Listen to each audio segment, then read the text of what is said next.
Hello বন্ধুরা, পরিচালনায় আপনাদের সবাইকে স্বাগত।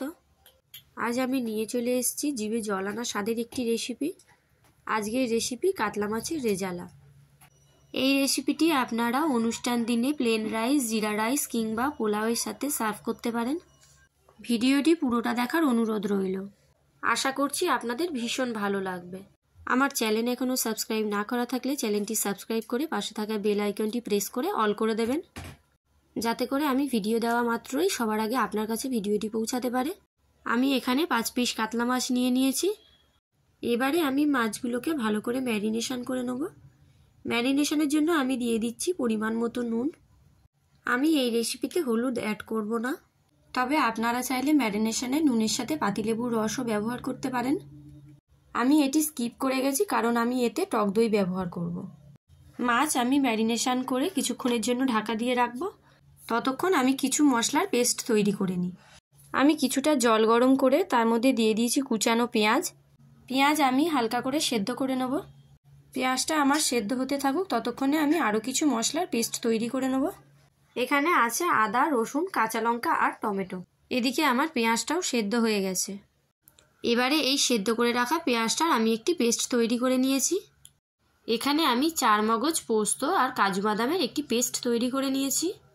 তেল গরম হয়ে গেলে আমি এক এক করে মাছগুলোকে সব ভেজে নেব। মাছ আমি 2 পিঠ ভালো করে ভেজে একটি প্লেটে তুলে নিয়েছি। এবারে ওই একই তেলের মধ্যে আমি ফোড়নের জন্য দিয়ে দিয়েছি একটা তেজপাতা, 2টো শুকনো লঙ্কা আর গরম মশলা। ফোড়নটাকে আমি 2 সেকেন্ড মতন ভালো করে ভেজে নিয়ে দিয়ে দিয়েছি পেঁয়াজের পেস্ট। পেঁয়াজ আমি ভালো করে ভেজে নিয়ে দিয়ে দেবো আদা, রসুন, কাঁচা লঙ্কা আর টমেটোর পেস্ট। এবারে সব মশলাটাকে কিছুক্ষণ রান্না করে নিতে হবে। দিয়ে দিচ্ছি পরিমাণ মতো নুন আর কিছু গুঁড়ো মশলা। দিয়ে দিচ্ছি 1/2 চা চামচ জিরের গুঁড়ো, 1/2 চা চামচ ধনের গুঁড়ো, 1/2 চা চামচ লঙ্কার গুঁড়ো। আবারও আমি সব একসাথে কিছুক্ষণ রান্না করে নেব। দিয়ে দিচ্ছি 4 মগজ কাজু বাদাম আর পোস্তর যে পেস্টটি আমি তৈরি করে রেখেছিলাম সেটি এখন দিয়ে আমি আবারও কিছুক্ষণ রান্না করে নেব। দিয়ে দিচ্ছি টক দই।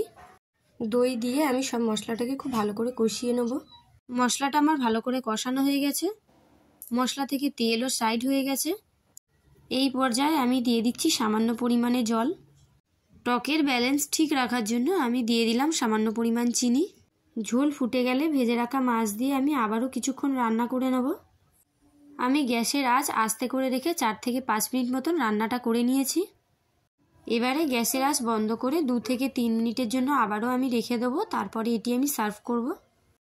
আমার এই রেসিপিটি যদি আপনাদের পছন্দ হয়ে থাকে তাহলে লাইক, কমেন্ট অ্যান্ড শেয়ার করার অনুরোধ রইল। এই রেসিপিটি আপনারা একবার ট্রাই করে দেখতে পারেন। আশা করছি আপনাদের ভালো লাগবে। আজকের মতন এখানেই সমাপ্ত। দেখা হচ্ছে আবার নতুন কোনো রেসিপি নিয়ে। পুরো ভিডিওটি দেখার জন্য ধন্যবাদ।